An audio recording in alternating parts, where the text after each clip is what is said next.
After our date night, my wife remained up until 3 in the morning to invite my best friend. Welcome to Whisper Reddit. Dive into untold stories and hidden secrets. Don't forget to subscribe and turn on the bell. Your next favorite story awaits. My wife and I usually have a great relationship, but last night I found out that she has been on a sex strike for the majority of the last month because of some remarks I made after our last date night, which was about a month ago.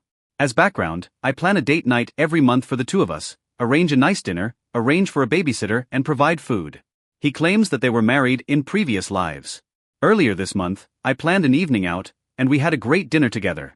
After dinner, I suggested that we go to a nearby wine bar, but my wife, who had been texting the wife of a couple we are close friends with, asked if we could go meet up with them for drinks instead. I take care of all the logistics so that she only needs to show up. Usually, we will grab drinks somewhere after dinner, sometimes meeting up with friends for the drinks portion, and other times going just the two of us. Was okay with that, so we went to a nearby bar where they had proposed. However, the other couple's dinner was delayed, and by the time it was over, the wife was exhausted and decided she wanted to go to bed. Her husband took her home, and we departed to pick up our babysitter at approximately 11:45. My wife was enjoying herself and didn't want the evening to end, so she invited our friend over for another drink, which I accepted, but that I hoped to be in by 1 a.m. As background, I work the morning shift with our 3 children every day, and they get up early. My wife promised that we would be in bed by then, so we open a bottle of wine, play some music, and enjoy ourselves. At 1 o'clock, he gets up to leave, but my wife tells us that we cannot because she is vicing. I stay for another 10 minutes or so, and then I decide to call it quits because I was getting a little tired. My wife tells me that she will be up in another 10 minutes, so I get ready for bed, which takes around that much time. I go to bed at 3 o'clock because I don't hear her coming. She wakes me up by entering our bedroom, making a lot of noise. She was intoxicated at this point, and it usually takes me a long time to fall back asleep. In this case, it took me until about 5 o'clock, which was enjoyable when the kids woke up at 6:30. Anyway, now that I'm wide awake, I ask her if she would want to have sex, which is probably not the most romantic thing I know, but she says no, saying she is tired and wants to go to sleep. I don't press the matter. My first mistake was texting her while she was asleep, saying that her actions that evening were hurtful and that it felt like I planned this nice evening only for her to end up spending the later part of it with someone else, and not like that. I am 100% sure they were just listening to music and chatting the next morning. She falls asleep right away, but I can't sleep now because I was woken up.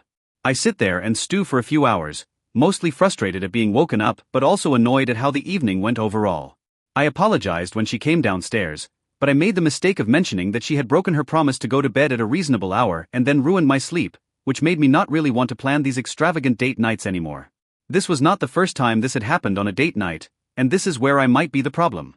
I also mentioned that this was at least the 4th time in a row that the night ended without us having sex, and that in my opinion, a good date night ends in sex.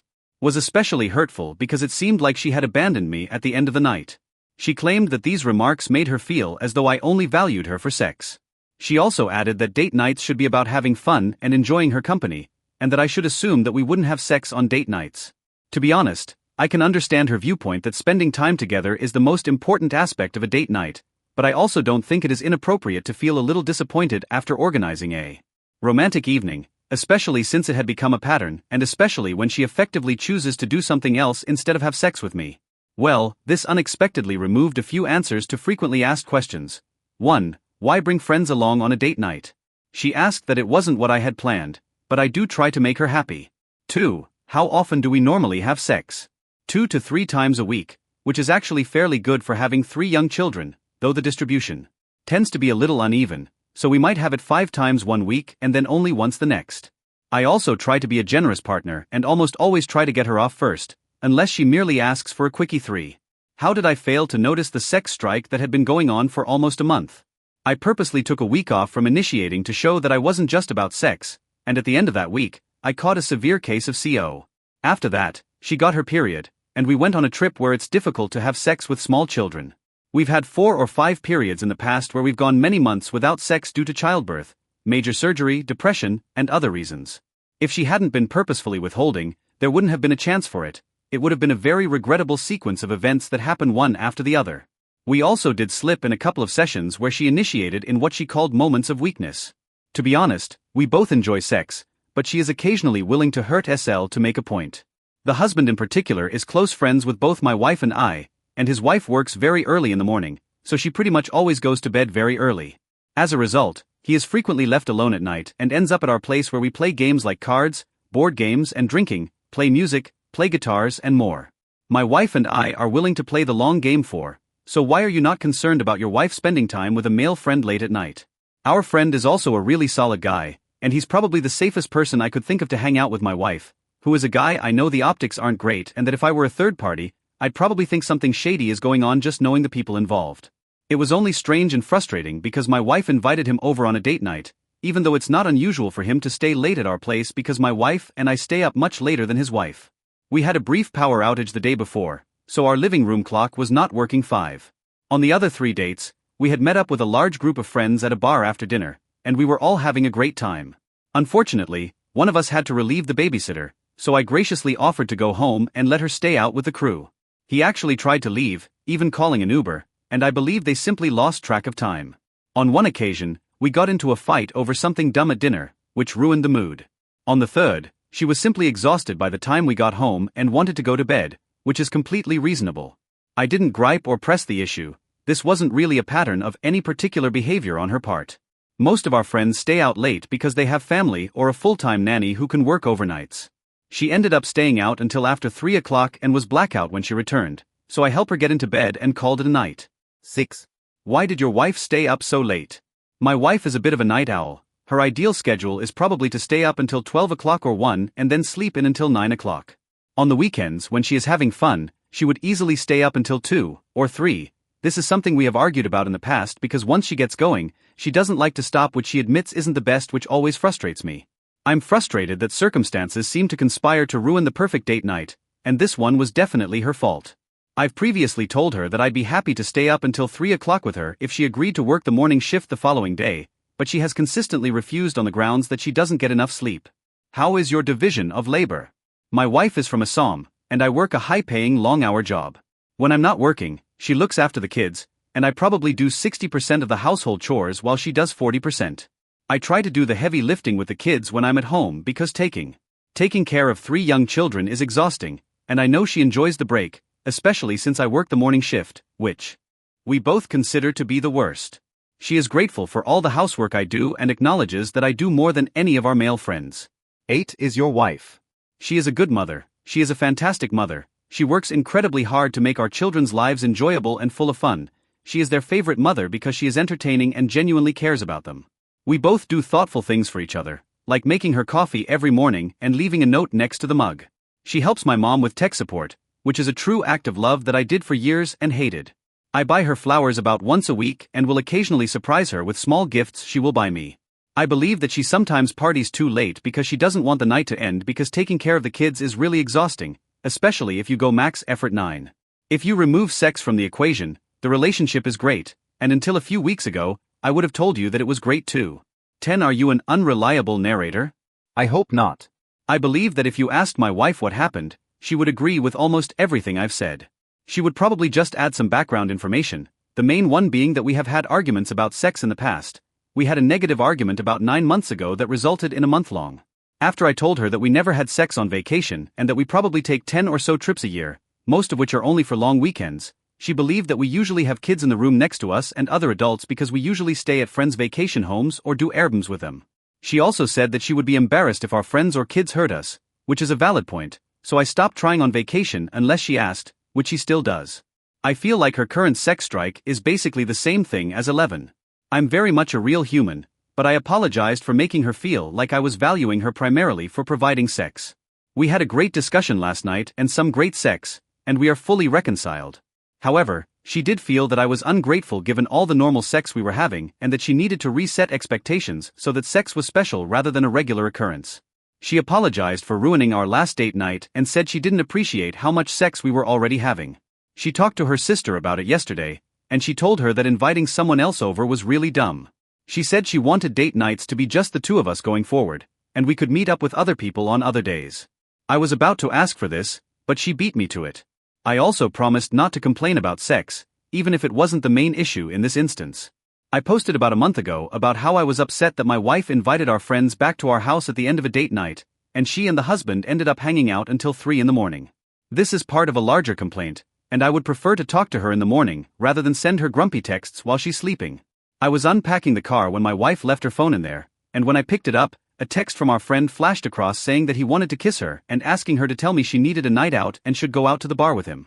I know it's an invasion of privacy, but we know each other's passcodes, so I opened her phone.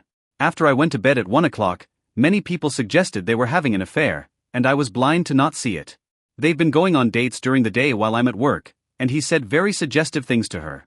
I confronted my wife about it, and she said it was just an emotional affair, that she knew he loved her and enjoyed the attention, and that she had been dealing with severe depression, which is true. It was nice to have someone to talk to who wasn't me, that she still loved me, but it was just very flattering to have the attention. I'm not sure if that's all true or not, but I genuinely believe she is telling the truth. She essentially claimed it wasn't a huge deal because they only kissed once and that the suggestive texts were all from him. I'm not sure where we'll end up, but it's just reality shattering because I never imagined either of them would betray me. For example, on April 30th, 2024, 2 days after I found out about the emotional affair, and we are surprisingly in a really good place now that she has apologized profusely and her timeline and description of events are not as bad as I had feared. It also aligns with what my wife's sister has told me, which is that she views me as a brother and is a true ally, as backstory Rick and his wife described to me when I questioned my former friend Rick and asked him first before my wife would have had a chance to work with him on a story if she wanted to. We've been having marital problems for a while, and about 6 months ago, things really took a turn for the worse. He began speaking to my wife almost like a therapist, which may sound strange, but she's really good at listening to people's problems and offering advice. She does this for a lot of friends, admittedly almost all women. It began about once a week, and a few months ago, they were talking frequently, that is, several times a week, but still only. The night of the notorious date night was actually still in this period, and my wife admitted that the optics looked bad, but she was really just having a good time and was honestly pretty drunk and not thinking clearly. My wife's sister actually confronted my wife and warned her that she thought Rick had fallen for her and that she needed to be careful. She did, however, say that after that night she realized that he might have feelings for her and that in retrospect it was. About 6 weeks ago, we went on a ski trip with 5 other families, including Rick and his wife. It was a terrible trip for him, and on one of the nights, he got pretty drunk and asked my wife to meet him at the bar at our hotel because he needed to talk. While there, he told her that he loved her and wished he had married her instead of his wife. It's pretty clear that she felt bad about the date night fiasco and has been much better in that regard. She also cut back on her alcohol intake. I apologize. I had been putting the kids to bed when this happened and then came down, and I unintentionally interrupted them right after they said this. Looking back, I do remember some strange vibes. My wife acknowledged that she should have told me immediately, but she said she didn't want to ruin the trip for the entire group of friends, as if she was afraid I might cause a scene. He didn't say anything troublesome for another week or two, and she talked it up to him because she was extremely inebriated and depressed and hoped that things would just go back to normal. Unfortunately, Rick's marriage took a turn for the worse about a month ago, and it appears that they are divorcing. My wife, who has severe depression, also went through a depressive phase around this time, largely because of some family issues. This was a very bad time because I recently started a new division at my company and have been working 60-hour weeks for the past 3 months or so. Rick and my wife felt alone and isolated, and Rick started calling my wife almost every day. They also started going out to lunch once or twice a week, I suppose. He would meet her for lunch during his lunch break, and most of their interactions were about life, but he started saying inappropriate things in person, like "you're the most beautiful woman I know" or "you're gorgeous." He also started drinking a lot and sending suggestive texts while intoxicated, which my wife said she would ignore when he kissed her. I was at home, and the 3 of us had been hanging out, when I went to use the restroom. For reference, R is probably 150 plus PBS overweight, which is one of the major strains in his marriage, whereas my wife is a true 1010. Basically, she was depressed and needed someone to talk to because I was so busy with work. When I asked her why she didn't tell me or shut things down, she said it was a combination of not wanting to blow up our friend group and enjoying the attention and compliments even though she didn't have any interest in the guy. She even laughed a little when I asked if she had slept with him. She acknowledges that it was wrong and has committed to taking several steps to avoid it in the future, but I still find it hard to understand why she would do some of this. For instance, if he texts you to come take a shower with him and you reply, "Why don't we have lunch instead?" That seems like it's adding gasoline to the fire because you still want to see him, but she believed she was guiding things away from troublesome situations, which shady couldn't happen. When asked if they could have a lunch date, she replied, "No, my husband is working from home today," with a sad face, "but we're going to make it work. We are going to do coos therapy and she wants to do individual therapy." She also said that he visited the house a few times during the day, including once when our son was home with her, but that she really tried to steer things to public settings once she realized he loved her. It also hurt a little. We can't completely stop communicating, but now everything must involve me. I'm also going to work on being more emotionally present, even when I'm working a lot. I told her that her mental health is more important than my work, so if she's having a great episode and needs to talk to someone, she can always call me. She was afraid to call during the day because I'm so busy, so I'd call her instead. I also promised to work on being happier and more positive because I'm normally a very cheerful person, although I would never cheat on my partner, I am definitely not perfect. I know that most of you will roll your eyes and say that I'm being a pushover, but none of you realize how amazing my wife is. She has a magnetic personality, is the life of a party, is one of the smartest people I have ever met, is a great mother, my best friend, and lastly, she is a bombshell when she is DD up. Turn when she enters a room. If you've seen Wedding Crashers, you'll notice that she really resembles Isa Fisher's character in both personality and appearance.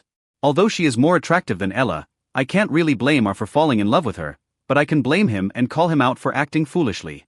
However, my wife is too amazing to let this go without a fight, especially when she seems determined to make things right and is genuinely sorry for getting defensive the night I found out. I'll provide an update in a few. Update 3, August 15, 2024. As a recap, I made an Ida post earlier this year about how upset I was with my wife inviting my best friend over for a date night. Most of the people who responded said they were having an affair, so I defended my wife and former best friend. A month later, I found out Reddit was correct and they were in fact having an affair, albeit an emotional one. After my last few posts gained some traction, I promised to give an update in a few months. Been a bit of a roller coaster, but I'm glad to say that my wife and I are currently in a really good place and are completely reconciled. However, there have been some crazy moments since Discovery Day 1, when I stopped communicating with my former best friend Rick, only for him to call my wife months later during a game night with friends. It was awkward, and he sobbed in his car and threatened to kill himself. I told her that I was okay if she spoke to him that night because we were genuinely worried that he might commit suicide. They spoke for about 2 hours that night, and even though he was my former best friend and I don't want him dead, he then started texting her non-stop and calling her 5 times the following day, which made us stop communicating with him. 2 of us ran into Rick at a group event, and he was acting very emo and moody. He sat in a corner and drank a bottle of whiskey out of an enormous Yeti. 3 Rick came up to me at the event and said he was about to tell everyone about the affair because he just wanted to burn everything down. My wife and I were able to talk him out of it. 4 I found out that Rick had asked my wife to leave me, but she refused. He told her that he would wait however long it took, even 15 years, so that they could be together. 5 Rick started to get obsessed with my wife's sister, who looks a lot like my wife. They now go out for drinks several times a week and talk every day, and my wife is convinced that he is in love with her awkwardly. 6 Rick is still married, but divorce is. I would love to be able to go back in time and stop the affair, and I'm not sure if I'll trust anyone completely anymore, but in many ways it improved our relationship, which is a very strange thing to say in comments where the other person has responded away. Despite the fact that it seems imminent in all this chaos, my wife and I have been doing very well. The shock of the affair forced us to work through our issues, and we now communicate about as much as one could hope for and have solved for the majority of the issues that led her to look outside our marriage for emotional support. Though the problem is that his daughter is my daughter's best friend and Rick is a part of our social circle, there isn't really a great way to cut him out of our lives. Sil knows what Rick did. In fact, she called it months ago before my wife realized Rick was into her. Pulled my wife. 34 I'm worried that Rick doesn't really like your Sil and that he's just using her to stay close to your wife. He's sick, and I wouldn't rule anything out of him. I told her that Rick was going to cause trouble, but my wife countered that he was just a good friend and would never do anything inappropriate. My Sil was skeptical, and she was right. I'm actually very grateful for my Sil, who is a good friend to me. I believe that she is doing this in part to divert his attention from my wife. Wow, my wife and I are both people pleasers, and that's what caused all of this. I don't think my wife wants to be around Rick anymore. She has recently stated that she is pretty. She was genuinely irritated when I told her to pick up the phone during Rick's mental health episode, but he texted me to say that he was in a bad place and needed to talk to someone, and I'm sure that's what my wife said. He spent a large portion of the call sobbing in his car. I believe the posters are accurate in that I should have called 911 or spoken to him instead of my wife, but his mental health is really bad right now. Update August 4, 2024. This is part 5 of the ongoing circus that is my personal life. In my previous post, many of you expressed surprise, anger, or concern that my Sil was now meeting up with Rick. Those are all likely valid reactions to this news, and yesterday I decided that we should figure out what is going on between the two of us. I've known him for a long time, and his actions over the last 6 months or so have been incredibly out of character, which leads me to believe that he's experiencing a serious mental health crisis and should be on medication. The most recent and probably last meeting took place at Rick's house one evening when his wife and daughter were out of town visiting family. Rick had to work and couldn't go, so he had the place to himself. He invited Sil over for a drink while hanging out, telling him that he believes he was married to both my wife and to Sil in previous lives. I'm glad my wife and I reached out to S because things keep getting weirder and weirder. She told Rick that he was being extremely inappropriate and that he needed to stop, saying that he couldn't keep taking someone who was trying to be his friend as showing interest in him. He then told Sil that she was beautiful and put his hand on the side of her face, which is something one might do to one's partner in my opinion. This may come as no surprise to anyone who freaked out to give her credit. She then reprimanded him for doing this, first to my wife and then to her. I've known Rick for years, but I feel like the current Rick is a stranger, which makes me wonder if I ever knew the real Rick. I guess not. Comments where Op has replied mental. I wish my wife had told him when he started acting inappropriately with her. From what I understand, she left, and ever since, Rick has reportedly been frantically texting her dozens and dozens of times. Sil made it clear to us that she had no romantic interest in Rick and was just trying to be his friend. Woodpecker 300, I'm wondering if Rick is dealing with a medical issue. We've seen on this site that abrupt changes in personality can be the result of a mental illness or even a growing tumor. I genuinely believe there is a good chance that this is the case. UXL 411 should definitely keep Sil away from Rick because he seems very unstable based on your other posts. There's something that I'm having trouble understanding, which is why Rick's wife isn't informed about what's going on. I don't know about you, but I'm all for you and your wife trying to mend your marriage, but it's really difficult to be sympathetic when there are hypocritical situations like this. It's a fair point, and part of me wishes I had told her when I first found out everything. My wife talked me out of it. Rick's daughter is my daughter's best friend, and if Rick's wife knew, it would probably destroy that friendship. There's also a good chance that it would end. It feels really selfish to keep this from her. It makes you just as much of an accomplice in the affair. There is a chance that my wife will be expelled from the larger group of friends, which would mean that my children would also lose access to their closest friends. I care deeply about my children and don't want that to happen to them because it would be devastating, but there are days when I wake up and feel like I should just tell her that UXL 411 is the lesser of two evils. I know that she may not agree, but I do hope that things work out because I've seen people leave the damaged band-aid on rather than remove it. I'm fairly certain that if they had slept together, I would have told Rick's wife, but they didn't, so I think I'd suffer myself if I knew that doing the right thing then caused a lot of harm to my kids. Only for the cut to get infected. Most truths have a way of coming out, and the damage is usually worse the longer a secret is kept.